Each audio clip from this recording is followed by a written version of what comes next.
NK Premendran, ഇന്ന് Alappuzha DCC പാസാക്കിയ പ്രമേയം താങ്കളുടെ ശ്രദ്ധയിൽപ്പെട്ടിട്ടുണ്ടാകും. കഴിഞ്ഞ കുറേ ദിവസങ്ങളായി സാമുദായിക സംഘടനകളും കോൺഗ്രസും തമ്മിലുള്ള പാരസ്പര്യം, കോൺഗ്രസ് സാമുദായിക സംഘടനകൾ പ്രത്യേകിച്ച് NSSും SNDPയും വിലപേശലിൽ നിന്നോ ഭീഷണിപ്പെടുത്തലിൽ നിന്നോ പോലെ കോൺഗ്രസ് നേതൃത്വവുമായി സംസാരിക്കുന്നു.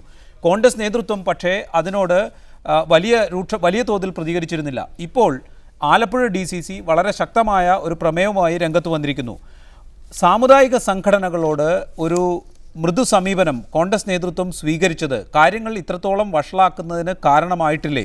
മുൻകാലത്ത് മുസ്ലിം ലീഗ് 5ാം മന്ത്രിസ്ഥാനം ആവശ്യപ്പെട്ടപ്പോൾ സ്വീകരിച്ച മൃദു സമീപനവും കോൺഗ്രസിൻ്റെ ആഭ്യന്തര രാഷ്ട്രീയം ഇത്രത്തോളം വഷളാകാൻ ഒരു കാരണമായി വർത്തിച്ചിട്ടില്ലേ? കോൺഗ്രസിൻ്റെ ജനാധിപത്യ രാഷ്ട്രീയവും സാമുദായികേതര രാഷ്ട്രീയവും ഏതാണ്ട് നഷ്ടപ്പെട്ടുകൊണ്ടിരിക്കുന്ന ഒരു സാഹചര്യമാണ്. കാരണം കേരള രാഷ്ട്രീയത്തിൻ്റെ പൊതുസ്ഥിതി കോൺഗ്രസ് രാഷ്ട്രീയത്തെ സംബന്ധിച്ച് ഇത്രയേറെ സാമുദായിക ശക്തികൾക്ക് വിധേയപ്പെട്ട ഒരു സർക്കാർ കേരളത്തിൻ്റെ ചരിത്രത്തിലുണ്ടാകില്ല. ഞാനതിനൊരിക്കലും സാമുദായിക സംഘടനകളെ NSSനെയോ SNDPയെയോ കത്തോലിക്ക സഭയോ അല്ലെങ്കിൽ മുസ്ലിം ലീഗിനെയോ മുസ്ലിം സമുദായത്തെയോ ഒന്നും കുറ്റപ്പെടുത്തിയിട്ട് കാര്യമില്ല. ഈ കാര്യത്തിൽ കേരളത്തിൻ്റെ ബഹുമാനപ്പെട്ട മുഖ്യമന്ത്രി ശ്രീ ഉമ്മൻചാണ്ടി അടക്കം, എന്തിനേറെ പറഞ്ഞു ശ്രീ തിരുവഞ്ചൂർ രാധാകൃഷ്ണന് തൻ്റെ വകുപ്പ് റവന്യൂ വകുപ്പ് നഷ്ടമാകുമെന്ന് കണ്ടപ്പോൾ ആ നഷ്ടപ്പെടാൻ പോകുന്ന വകുപ്പ് എങ്ങനെയെങ്കിലും നിലനിർത്തുന്നതിന് ആശ്രയിച്ചത് അത്താണിയായി കണ്ടത് NSSൻ്റെ ആസ്ഥാനത്താണ്. അപ്പോൾ അങ്ങനെയുള്ള ആൾക്കാർക്ക് എങ്ങനെ NSSനെതിരായി SNDPക്കെതിരായിട്ട് പ്രമേയം പാസ്സാക്കാനും അതിനെതിരായിട്ടൊരു നിലപാട് സ്വീകരിക്കാനും കഴിയും? അപ്പോൾ ആവശ്യത്തിനും അനാവശ്യത്തിനും സ്ഥാനത്തും അസ്ഥാനത്തും സാമുദായിക സംഘടനകളെ ഉപയോഗിച്ചുകൊണ്ട് രാഷ്ട്രീയ രംഗത്ത്, പ്രത്യേകിച്ചും തെരഞ്ഞെടുപ്പ് രാഷ്ട്രീയ രംഗത്തും അതുപോലെ ഭരണാധികാര സ്ഥാനങ്ങളിൽ എത്തിച്ചേരുന്നതിനുമൊക്കെ പലപ്പോഴും വഴിവിട്ടും സ്ഥാനത്തും അസ്ഥാനത്തും ഒക്കെ അവരെ ഉപയോഗിക്കുക. അവർ ചില പ്രശ്നങ്ങളുമായി മുന്നോട്ട് വരുമ്പോൾ അത് സാമുദായിക സംഘടനയാണ് എന്ന് പറഞ്ഞ് മാറ്റി നിർത്താൻ കഴിയാത്ത അവസ്ഥയിലേക്കുള്ള ഒരു പ്രതിരോധത്തിൽ കോൺഗ്രസ് എത്തിച്ചേർന്നിരിക്കുന്നു. അങ്ങനെ വരുമ്പോൾ കേരളത്തിൽ ഈ പറയുന്ന സാമുദായികേതര രാഷ്ട്രീയം തന്നെ നഷ്ടപ്പെടുന്ന സ്ഥിതിയാണ്. 2 വർഷക്കാലത്തെ UDF ഗവൺമെന്റിനെ സംബന്ധിച്ച് പരിശോധിച്ചാൽ 5ാം മന്ത്രി സ്ഥാനം തുടങ്ങി നാളിതുവരെയുള്ള ചരിത്രം പരിശോധിച്ചാൽ ഈ ഗവൺമെന്റിന്റെ ഏറ്റവും പ്രതിലോമകരമായിട്ടുള്ള സംഭാവന കേരളത്തിൽ സമുദായങ്ങൾ തമ്മിൽ പരസ്പര വിശ്വാസം നഷ്ടപ്പെടാനും സാമുദായിക രാഷ്ട്രീയത്തെ ശക്തിപ്പെടുത്താനും സാമുദായികതയ്ക്ക് രാഷ്ട്രീയ രംഗത്ത് വലിയ പങ്ക് ഉറപ്പുവരുത്താനും കഴിഞ്ഞു എന്നുള്ളതാണ്. KL മോഹനവർമ്മ, ഈ ചർച്ച അവസാനിപ്പിക്കുമ്പോൾ ഒരു ചോദ്യം കൂടി താങ്കളിലേക്ക്. ഈ ചർച്ചയ്ക്കിടെ വളരെ പ്രസക്തം എന്ന് NK പ്രേമചന്ദ്രൻ ചൂണ്ടിക്കാട്ടിയ ഒരു കാര്യമുണ്ട്: മാധ്യമങ്ങളുടെ ഇടപെടൽ.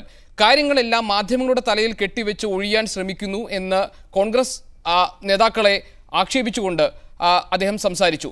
ഇത് കോൺഗ്രസ് മാത്രം ചെയ്യുന്നൊരു കാര്യമാണോ?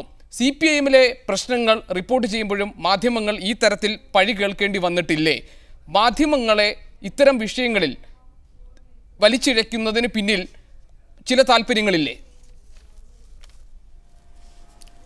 ഞാൻ നേരത്തെ പറഞ്ഞില്ലേ, ആരായാലും അവരെക്കുറിച്ച് അവർക്ക് അവരുടെ ആശയങ്ങൾക്ക് ഒത്തുനിൽക്കാത്ത രീതിയിലുള്ള മാധ്യമങ്ങളെ തീർച്ചയായിട്ടും ഒരു ഉടനെ മാധ്യമ സിൻഡിക്കേറ്റായി മറ്റവരായി മറിച്ചവരായി എന്നൊക്കെ ഉണ്ട്. അത് എല്ലാവരും ചെയ്യുന്ന കാര്യമാണ്, എല്ലാ രാഷ്ട്രീയ പാർട്ടികൾക്കുണ്ട്. പിന്നെ സാമുദായിക സംഘടനകൾ കേരളത്തെ സംബന്ധിച്ചിടത്തോളം വളരെ പ്രധാനമായ ഒരു പങ്കാണ് ഇപ്പോൾ വഹിക്കുന്നത്. എന്താണെന്നറിയോ? വളരെ ചെറിയ വ്യത്യാസത്തിൽ മാത്രം നമ്മുടെ തെരഞ്ഞെടുപ്പിൽ സീറ്റുകൾ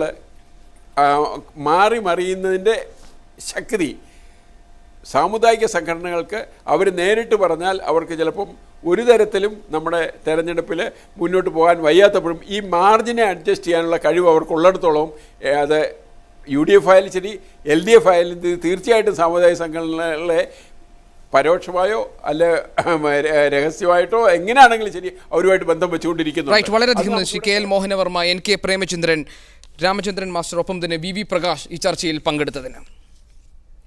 കൊച്ചിയിൽ ഐ ഗ്രൂപ്പിന്റെ രഹസ്യയോഗം നടക്കുന്നു. Joseph Vazhakkan MLA, K Sudhakaran MP, M Liju തുടങ്ങിയ നേതാക്കൾ പങ്കെടുക്കുന്നു. വൈകിട്ട് 7:30-ക്കാണ് യോഗം തുടങ്ങിയത്.